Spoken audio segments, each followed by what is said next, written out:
When people say, no, our problem is this, our problem is that, we say, no, our problem is that God created the world. And God created man, and he put man in the garden to keep the garden, and he gave the man a command.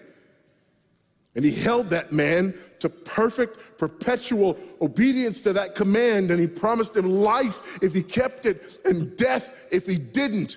And he didn't keep it, he ate. And because he ate, because of that one man, sin entered the world, and death through sin. And everyone born from that man through ordinary generation inherited that man's sin nature. And because of that sin nature, sins proceed from it. And our world is broken because of that sin. And we stand guilty before a holy and righteous God. And we know that he's holy, and we know that he's righteous, and we crave justice. But the problem is that if God gives us justice, we all die. And so that God, in his goodness and in his mercy, sent forth his son, who was not born of ordinary generation, but was born of a virgin. Yes, the virgin birth matters. Why? Because if he's born of ordinary generation, he's born in sin. But because he's not born of ordinary generation, he's not born in sin. He's clean of sin. His record is clean. And he keeps his record clean. And he obeys God's law.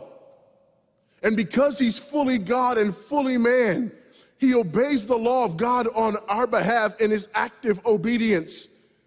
And then in his passive obedience, God made him who knew no sin to be sin for us. All we like sheep had gone astray. Each of us had turned to his own way, but God laid upon him the iniquity of us all.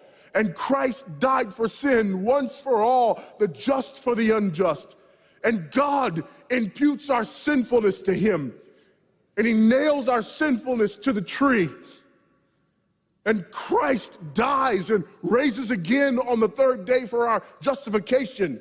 And there's another imputation. The righteousness of Christ is actually imputed to us so that God can be both just and the justifier of the one who places faith in Jesus Christ.